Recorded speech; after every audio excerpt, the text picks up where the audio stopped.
How big is this fight? Because sometimes some say we're blowing it out of proportion.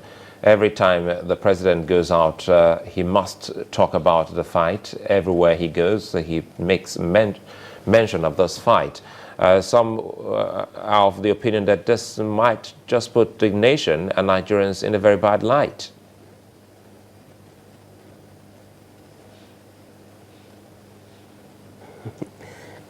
I don't know why people are talking that way, because Suleiman, Nigeria is a global village. I could recall in 2013, I was in a conference in India, and there was a friend who come from this country, one of the South African countries, Botswana. We got talking. The next thing he said that everything about Nigeria is good, but the only thing is that your country is corrupt. It's one of the corrupt nations. I wanted to go into defense. You know that patriotism in somebody whose country is being attacked. So the point I'm trying to drive at is that the issue of saying that President admitting what is a fact cannot in any way paint Nigeria in a bad light. In fact, Nigeria has been painted in a bad light, and it is this lie from the leaders that is making it to be more darker in the eyes of the international community. Now you have a leader who is sincere, and he's going out to say, yes, we admit that there were some infraction here and there, that some of us, few bad of us, have really painted this country bad in the eyes of the international community, and we are committed to change that. And that is why, because the first way for you to correct any bad thing or anything that has been doing, any infraction, is for you to admit that something wrong had happened. And I think that is what the president is doing. And we are seeing the result. In fact, even his recent trip to UAE, with the signing of the agreement, which include extradition and repatriation of funds, you can see that really his sincerity and being frank with the international community, telling them the truth, is really yielding the result. So I think he's on the right direction. But as I asked, the commitment of the president is no doubt.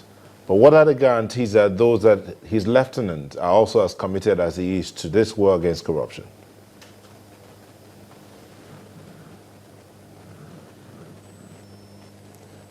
Well, there is a presumption that every other person will do the right thing. And so far as at now, we have not seen any one of the lieutenant of the president that is doing anything to derail or to sabotage the effort of the Mr. President. In fact, that was why the president was not in a rush to pick his lieutenants. It took him time, he studied them to make sure that the best come out, those who are committed to the fight. Because a tree cannot make a forest. President alone cannot be able to fight the corruption and make this country better. There is need for support from all people, those who work with the president, the legislature, as well as the judiciary. And I think on the part of the president, he has been perfectly doing well as far as I'm concerned. Because up to now, people will just make speculations saying that so person appears to be corrupt, or rather he's corrupt, but you don't have any proof. And that is why he was meticulous in choosing them. And I don't think there is any one of them that will dread against the fight.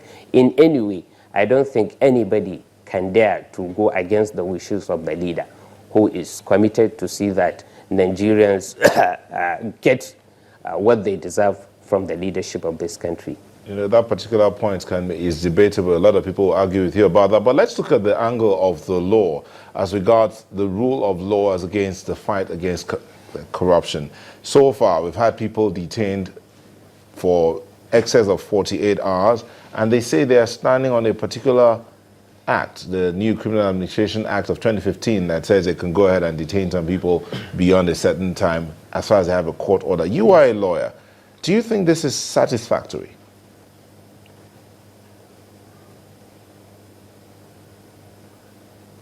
Of course it is, because the Administration of Criminal Justice Act has specifically stated that under the Constitution you cannot detain somebody for more than 48 hours. But there is exception to that.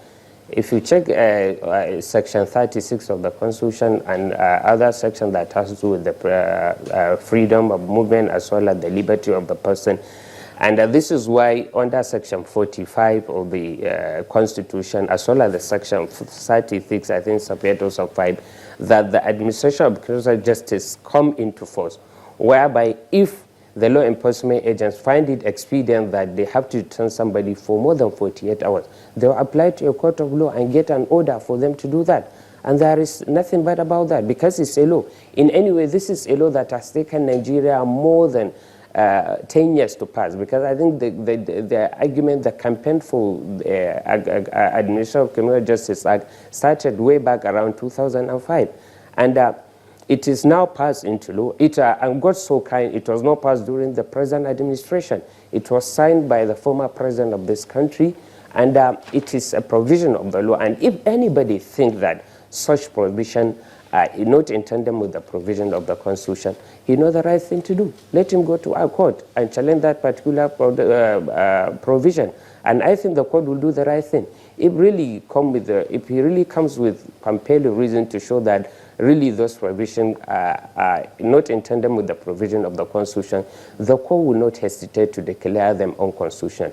But as far as I'm concerned, as far as my understanding of the law is, the provisions are perfect. They are in tandem with the provision of the Constitution, and it is done to ensure that the right of the accused is not being infringed, so that it makes sure that he is kept within the confines of the law. And so also, apart from even that, you know that under the Criminal Justice Act, it makes it that on weekly basis, the security agents must make sure that they make report to a particular magistrate within their jurisdiction.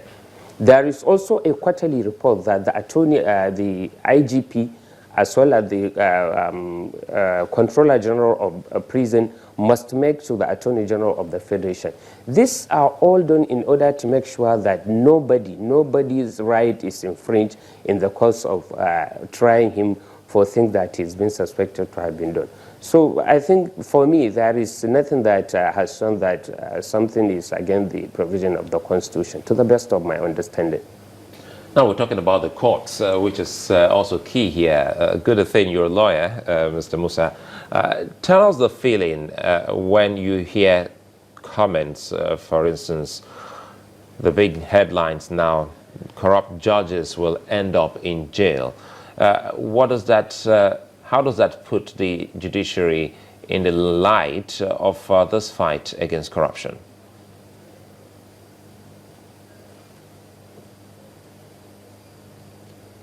Well, to be sincere, it's really painful for me as a lawyer, as a minister in the Temple of Justice, when I see, particularly with all respect to you, the pressmen, how you really try to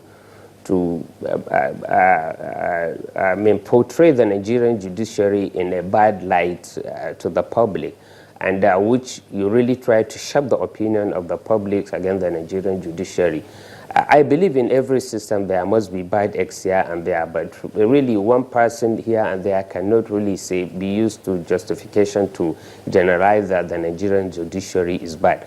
And I think there has been commitment to see that the right people are put in place. But I believe a lot has to be done, particularly with the way the judges are being appointed, so that it will be made more open and so that people with questionable character cannot find themselves in judicial position, because having such people really does not help matters. And for people that think there is any corrupt judge, I think they have the right to bring it up. Nobody would allow him to go. And I'm happy if you say that corrupt judge will end up a judge. Any person, any corrupt person, not only a judge, by God's grace, with the coming of President Muhammadu Buhari, any corrupt person will end up in jail, as long as he is found to have committed the offense in a court of law.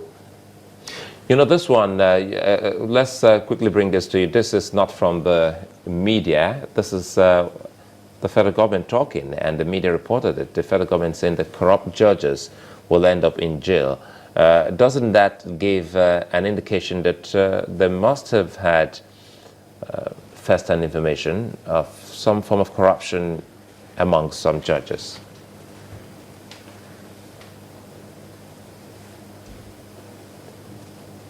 It may be true, I'm not a government official, so I may not speak on behalf of the government. But yes, I really buy to that assertion. Not corrupt judges will end up in jail. Anybody who's found corrupt will end up in jail. And in fact, you may know that the NJC has really had a cause to sack some judges, to retire some judges who had some corruption cases against them. We have had that. Some Court of Appeal justices were sacked, when there was this issue of Anambra Election Tribunal imbroglio during the Senator Abana, I think. And we know recently when a federal high court judge here in Abuja was also retired because some allegation of corruption against her. These are good things. And I'm sure if it were something that had happened during this administration, not only that the judge will have been retired, she must have been made to face the law. But, because the previous administration was not really committed to seeing that such things are done, nothing was done about that. But NJC has done its own part, which is to make sure that such person does not remain in the system. How do you feel about the style of this fight? If you go through what is happening, it will seem as if on a daily basis we're getting sound bites from the government, which you're also a party member. That's your party also in government. For instance, saying 55 Nigerians stole Nigeria's money of over ₦1 trillion naira. And you look at such comments, for some Nigerians, they believe that the government has taken this fight to the media. They want to see more and more prosecution. It would seem as if, as it is now, it is only around the arms deal or scandal that we have been for a couple of months now. Are there other aspects that you would love the government to go into, or your party is about sound bites?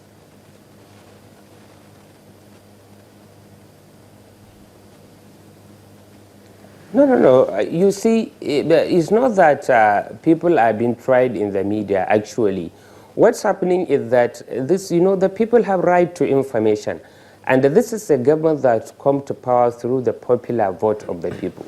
So I think as a government of the people, for the people, by the people, it has a duty, it has an obligation to make sure it keeps people informed about what is happening.